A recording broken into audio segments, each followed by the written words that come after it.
जय गुरु जी, शुक्राना गुरु जी, संगत जी, कैसे हैं आप सब। जय जय श्री राधे।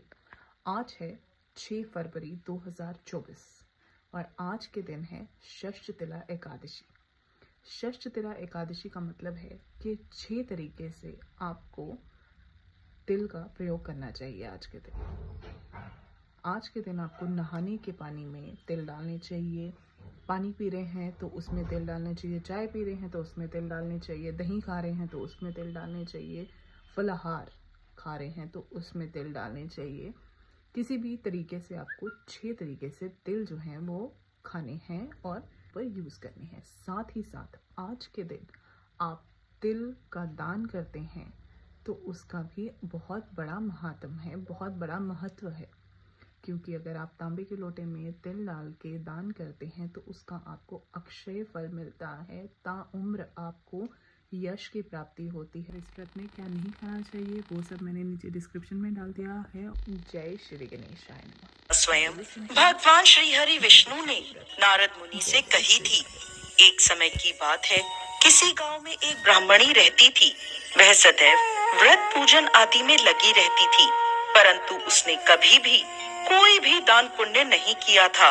वह ब्राह्मणी भगवान श्री हरि विष्णु की परम भक्त थी। एक बार उसने भगवान विष्णु का 1 माह तक व्रत पूजन आदि किया, जिससे उसका शरीर अति दुर्बल हो गया। यह देखकर भगवान श्री हरि ने सोचा, इस ब्राह्मणी ने व्रत पूजन से अपना शरीर शुद्ध कर लिया है, जिससे इसको वैकुंठ की प्राप्ति होना निश्चित है।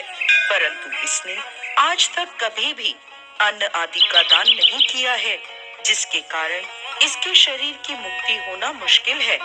ऐसा सोचकर भगवान श्री हरि ने एक गरीब व्यक्ति का वेश धारण किया और उस ब्राह्मणी के पास भिक्षा मांगने पहुंच गए। भिक्षा मांगने आए गरीब व्यक्ति को देखकर ब्राह्मणी को गुस्सा आ गया और उसने उसके भिक्षा पात्र में मिट्टी का एक ढेला डाल दिया। भगवान श्री हरि मिट्टी का ढेला लेकर वापस वैकुंठ लोक आ गए। कुछ समय बाद उस ब्राह्मणी की मृत्यु हो गई।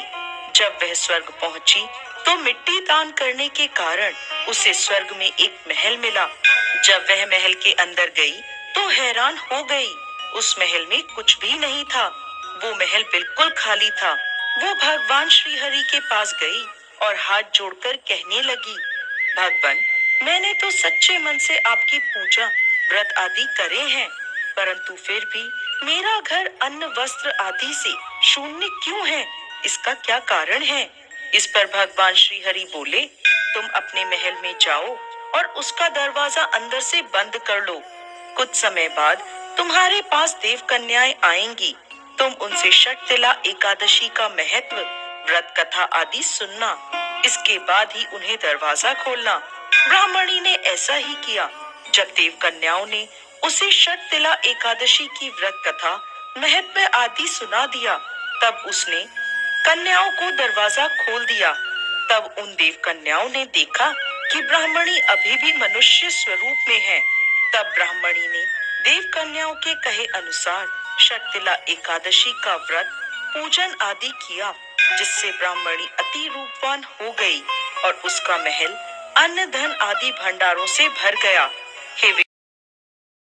हे विष्णु भगवान, जैसी कृपा आपने ब्राह्मणी पर करी, वैसे ही इस कथा को कहते, सुनते और होकारा भरते सब पर कृपा करना। जय श्री हरि विष्णु। और एकादशी व्रत जो है वो भगवान विष्णु को अति प्रिय है। और जब आप एकादशी का व्रत रखते हैं तो अंत में आप वैकुंठ लोक को जाते हैं। और आप सभी से रिक्वेस्ट है कि ज़्यादा से ज़्यादा आप अपने बच्चों को अपनी जो इंडियन माइथोलॉजी है, अपने संस्कार हैं, इनके बारे में बताएं, सुनाएं। घर में जिन्होंने रामायण, विष्णु पुराण, शिव पुराण पढ़ी है वो अपने बच्चों को ज़रूर सुनाएं। क्योंकि आजकल के टाइम पे जैसे मूवीज़ आ रही हैं, कुछ आ रही हैं, उनमें कुछ चीज़ें हैं जो इनएप्रोप्रिएट हैं। तो हम अगर अपने बच्चों को खुद वो कहानियाँ सुनाएंगे, खुद वो कथाएं सुनाएंगे, तो अपने बच्चों को हम अपने अच्छे अच्छे संस्कार दे रहे हैं। और ये अगली पीढ़ी को संस्कार जो देना है वो हमारी जिम्मेदारी है। तो हम सब अपनी जिम्मेदारी को भरपूर तरीके से निभाएं।